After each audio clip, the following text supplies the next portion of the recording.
Edinboro Hall since March after a sprinkler pipe burst on the 4th floor of Highlands 8 on February 28th. 2 weeks ago, those residents heard that they were moving back to Highlands 8 as repairs were complete. My understanding is that we just learned within the last week that the work in Highlands 8 was going to be completed sufficiently to allow the students to return to their original rooms in Highlands 8, and a plan was made as quickly as possible to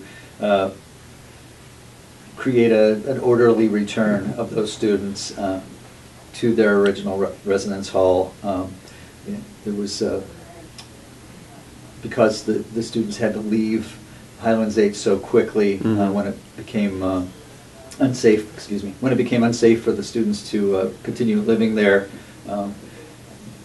everyone had to be out at basically the same time, and having some time to make a plan to stage the return of the students to Highlands 8 should make a much more orderly process that affords them a lot more assistance than we were able to provide as a university whenever they had to leave.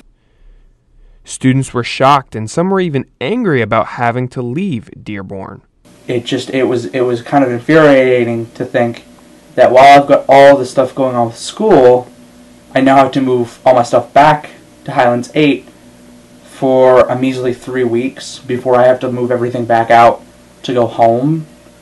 It didn't make very much sense to me, and I wasn't very happy about it. I feel like we should have the option to stay here. It became a convenience to me having all my classes really closed, and I feel like I really came to like it here a lot more than Highlands 8. I mean, I understand they can't keep both open, but having us force us back 3 weeks before finals is a little bit of a pain.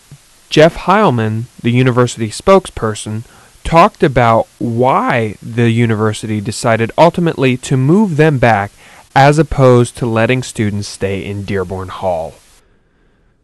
The goal of the university was to have them in the best possible housing, and the best housing is in Highlands 8. There was a feeling among the leaders who made that decision that it was important to have the students finish the year in the same place that they started, and feel that they'll be much more at home and more comfortable there.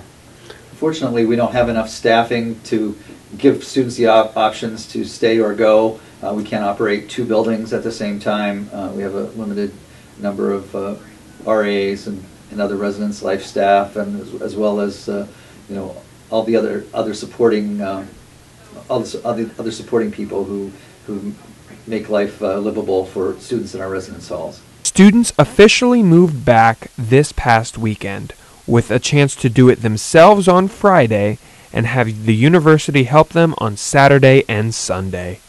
For ETV, I'm Drew Patrick.